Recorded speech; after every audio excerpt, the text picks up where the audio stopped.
Bienvenue chez Ganya Lezuk pour le soutien de la jeunesse et son éveil. Celle chez Anne Atorte, Achute, Ganya Lezuk, Azi, Avene, Ambu Wangweko, Wangweso, Asenozop. Aujourd'hui, je vous présente un extrait du discours du géologue Mombok Basson, l'un des grands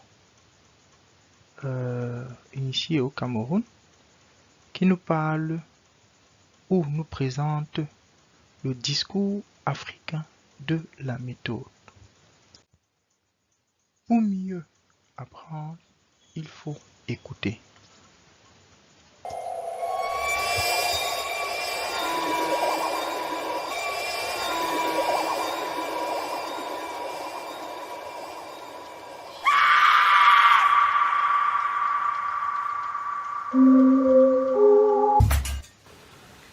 Le titre de mon intervention aujourd'hui porte sur le discours africain de la méthode. On pourrait dire en sous-titre « L'algorithme cérébral de l'Africain ».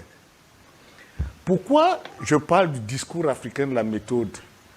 Parce que les autres peuples ont élaboré des discours. Nous avons par exemple le discours judéo-chrétien de Descartes. Certains d'entre vous en ont entendu parler, surtout dans les classes terminales, en philosophie, peut-être même jusqu'en licence et maîtrise. Mais ce qu'on ne sait pas beaucoup, c'est qu'il y a aussi un discours du yin et du yang chez les Asiatiques. C'est Confucius qui a monté avec Lao Tse le discours asiatique, dont l'enjeu a été de produire les connaissances asiatiques que nous connaissons. Mais depuis quelques années, le discours qu'on appelle le discours cartésien est passé à ce qu'on appelle le discours de la complexité.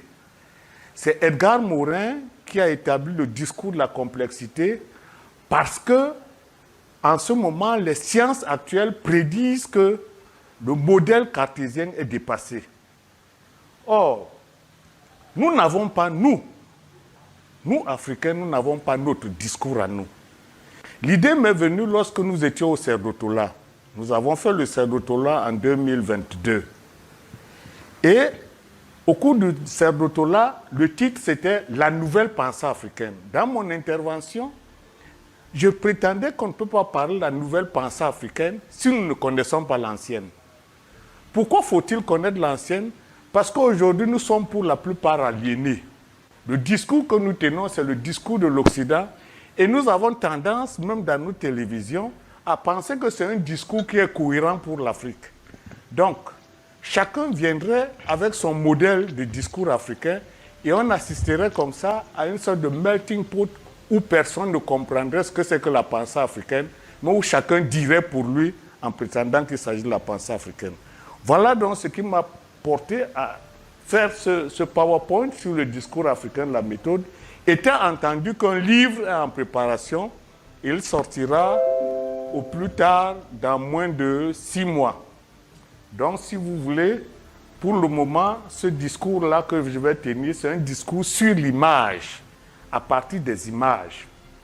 Alors, je vais commencer par le début. Il ne faut pas qu'on dise que j'invente quoi que ce soit.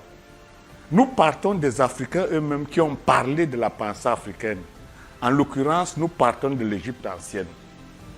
Dans l'Égypte ancienne, nous sommes ici, il y a 600 ans avant Jésus-Christ. À ce moment, Platon se trouve en Égypte. Il se trouve en Égypte à peu près à 300 avant Jésus-Christ, mais au cours de son discours, il recueille dans son livre qu'on appelle le Timée une phrase extrêmement importante d'un prêtre égyptien, c'est-à-dire un prêtre africain, qui avait adressé à Solon dans l'ancienne Égypte. Il a écrit « Quant à la vie intellectuelle, tu vois sans doute quelle attention chez nous, nous y apportons. À partir des premiers principes qui touchent l'univers, elle a réglé toutes les découvertes jusqu'à la divination et à la médecine qui a en vue la santé. Des spéculations divines, elle en a tiré des applications humaines, veillez à l'acquisition de toutes les autres connaissances qui s'ensuivent de celles-là. Ce qui est important, c'est de dire à partir des premiers principes qui touchent l'univers. Si on dit qu'on touche les premiers principes de l'univers, c'est qu'on les connaît. Mais ici, on est en cosmologie. La cosmologie, c'est l'une des sciences les plus avancées de notre temps aujourd'hui. Dire qu'on touche aux premiers principes de l'univers signifie que nos ancêtres savaient de quoi il est question. Parce que nous qui sommes ici à présent, personne d'entre nous ne peut dire ce qu'est les premiers principes de l'univers. Et je défie quiconque de nous dire s'il peut le savoir sans avoir fait la cosmologie. On appelle ça aujourd'hui la cosmologie scientifique. Je me rends bien compte que s'il y a des premiers principes qui touchent à l'univers, il va sans dire qu'il y a une méthode. Parce que vous ne pouvez pas faire la science sans une méthode. Il y a donc une méthode d'approche qui doit permettre de toucher à ces premiers principes de l'univers. Et ça, on retrouve ça chez un scribe mathématicien qu'on appelle Yamese. C'est lui qui écrit, en réalité, il ne fait que recopier ce qui avait été déjà écrit, et il dit « Méthode correcte d'investigation dans la nature pour connaître tout ce qui existe, chaque mystère, tous les secrets. » Vous voyez, un scribe mathématicien qui dit il y a à peu près 2000 ans, il y avait déjà une méthode pour connaître tous les secrets de l'univers. L'enjeu, c'est de savoir si même la NASA peut connaître ces secrets de l'univers aujourd'hui. Les secrets veulent dire quoi? Les mystères veulent dire quoi? Vous voyez, on a à cheval entre ce qu'on pourrait dire la pensée mystique et la pensée scientifique. Mais il ne faut pas que nous oublions que dans la pensée africaine, mysticisme et science étaient mélangés. En réalité, on ne faisait pas de division comme aujourd'hui entre la mystique et la science. Donc, comprenez ça comme étant la science exacte, méthode correcte d'investigation dans la nature pour connaître tout ce qui existe, chaque mystère et tous les secrets. Donc, vous voyez, la méthode, il dit méthode. Donc, nous sommes dans la méthode africaine. La méthode par laquelle nos ancêtres ont réussi à connaître tous les mystères et tous les secrets de l'univers.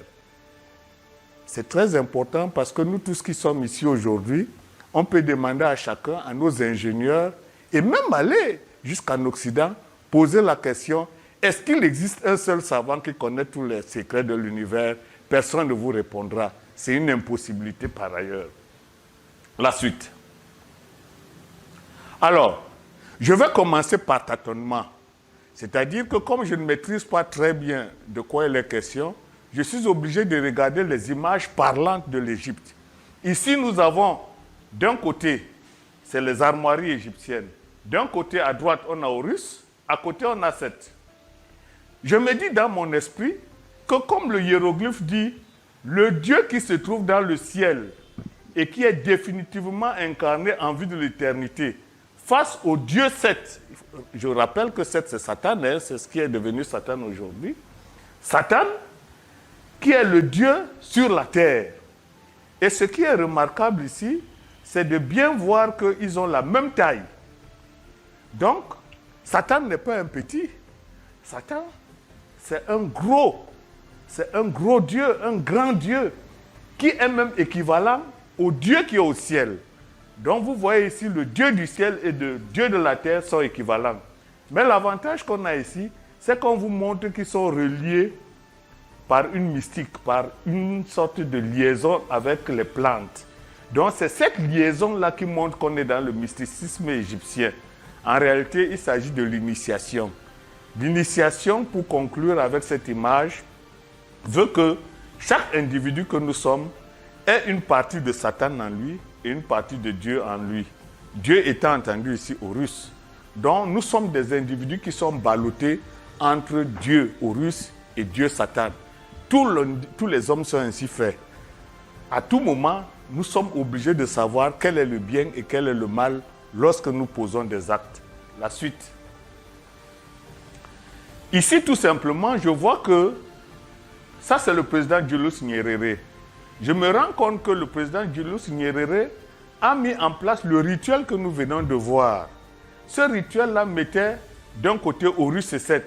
Et vous voyez très bien ici dans cette image qu'on peut dire que ici c'est Horus et ici c'est Seth. En réalité, il s'agit de l'île Zanzibar et du Tanganyika qui sont devenus la Tanzanie.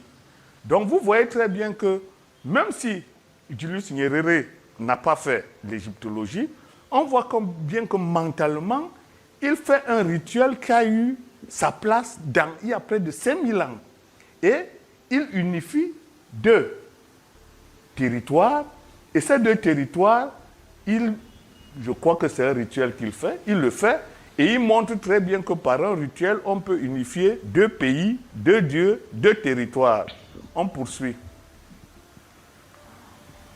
Alors, ce que nous venons de voir avec la Tanzanie, c'est exactement ça. Vous voyez, tout à l'heure, je vous ai montré ce qui se passe. En réalité, le pharaon qui se trouve ici, c'est-à-dire le roi, il est à la fois animé par les forces de Satan et les forces de Dieu Horus. Donc, il reçoit les 2. Personne ne dépasse l'autre. Ici, on ne dit pas que Horus est plus grand que Seth ou bien que Seth est plus grand qu'Horus. Vous voyez qu'ils ont la même taille, mais le pharaon les reçoit tous. Remarquez en plus, ce sont des dieux, mais en même temps, ils sont des animaux. Donc, ce sont des dieux qui sont animaux, mais qui ont en même temps la personnalité humaine. Ça veut dire quoi? Ça veut dire que la loi de l'univers est la même à toutes les échelles d'organisation. Les animaux, les végétaux, les minéraux, y compris les dieux. Donc, en réalité, ce qu'il se dit là, c'est que l'univers tout entier a la même loi. Même les plantes, même les animaux ont cette même loi. C'est quand on ne sait pas quelle est cette loi qu'on croit que les animaux sont des êtres qui ne sont pas réfléchis ou qui ne sont pas pensants. La suite. Ici, c'est la même image, mais cette fois-ci, on se rend compte que Horus dépasse un peu 7. L'image n'est pas très belle, mais Horus dépasse 7. Pourquoi Horus dépasse 7? Parce qu'en réalité, dans toute chose, il faut que le bien puisse avoir du répondant sur le mal et que le bien finisse par gagner, avoir de la victoire sur le mal. Donc vous voyez très bien que les premières images qu'on dit bibliques, en réalité reprennent les images africaines et on voit très bien que Horus qui était égal à 7 tout à l'heure, maintenant Horus est un peu plus grand que 7, ce qui signifie que Horus finit par dépasser 7.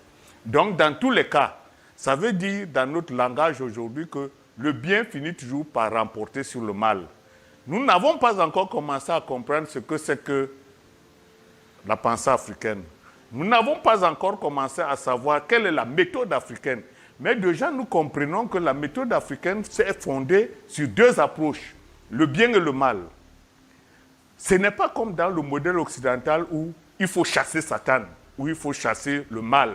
Dans la pensée africaine, Satan et Dieu vont ensemble. Horus et Seth sont ensemble. L'un ne chasse pas l'autre. L'un a besoin de l'autre pour se comprendre. C'est pour ça que vous avez beau chasser Satan depuis 2000 ans, il est toujours là et il est toujours vivant. Donc ça ne sert à rien de le chasser. Il faut tenir compte de sa présence pour la suite. On continue.